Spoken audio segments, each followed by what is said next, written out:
along and go to one of the next interesting things in the shop this week. And what do you think that is, Jan? Well, wheel bearings, I think. Okay, well, I knew you would find wheel bearings extremely interesting. That's why I wanted Doesn't everybody? That's why, well, it's kind of edgy, so I wanted to bring it up and talk about it real quickly, but especially right now, this time of year, how many potholes are there all over the roads here in Ohio? Plenty, right? So potholes, curbs, when we get ice on the road, people tend to slide off the road. Maybe they nudge or hit and impact the curb.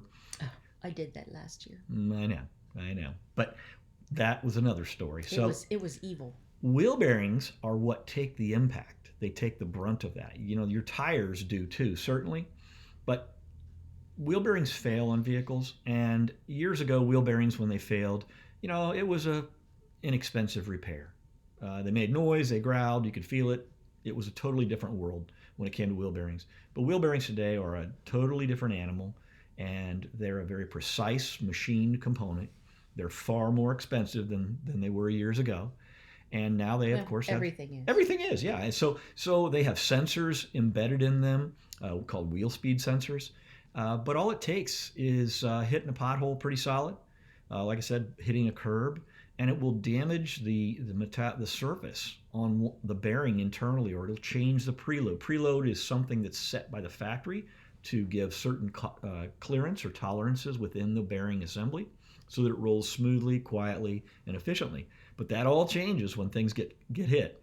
And so if you're driving a vehicle that maybe you've got a new noise that's constant and varies with the speed of the vehicle as you go up and down, likely there's a wheel bearing issue. There could be something else, but it's most likely going to be related to that wheel bearing. And what kind of sound will it make? Well, it's a droning, typically, noise. Okay. Droning, kind of howling. It depends on how severe the damage is. It depends on how bad the bearing is worn.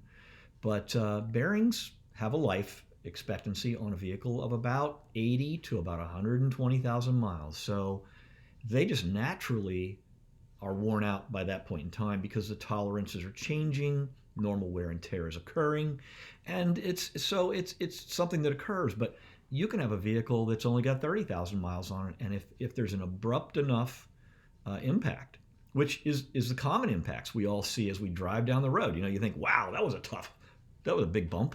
Well, that may have damaged the wheel bearing, and it may or may not sound off right away. It may take another 10,000 miles before you get to that point. But it can, and that's usually the cause of a wheel bearing failure. And I just wanted to share with people that a typical wheel bearing replacement now on a modern vehicle is probably going to run you between $200 to $400, depending on the vehicle and depending on where it is on the vehicle, whether it's a front or rear wheel bearing assembly.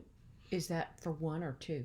That's for one assembly on each corner of the car. If you're replacing one on the front or the rear, right, shouldn't you go ahead and replace the second one because it's only a matter of time? Great point, Jan. Great point. And I would agree with that totally if it's being replaced because it's worn due to the mileage on the vehicle. Yeah, like if you've got 100,000 miles, yep, and you're in there doing one, you should go ahead and do the other one. Exactly. Otherwise, you'll be back in shortly. It will do that. That can happen, and it's doable, but to save you time and convenience, sometimes it's just easier to get the other one done at the time. Even if it ain't broke, don't fix it. Yep. We have people that would really have their peace of mind, and I'm one of those people. Well, I just want peace. I don't want to be going back in. It truly takes each vehicle is specific. There's a different approach, but we look at mileage, we look at time, we look at what the occurrences were, and we typically interview the owner of the vehicle.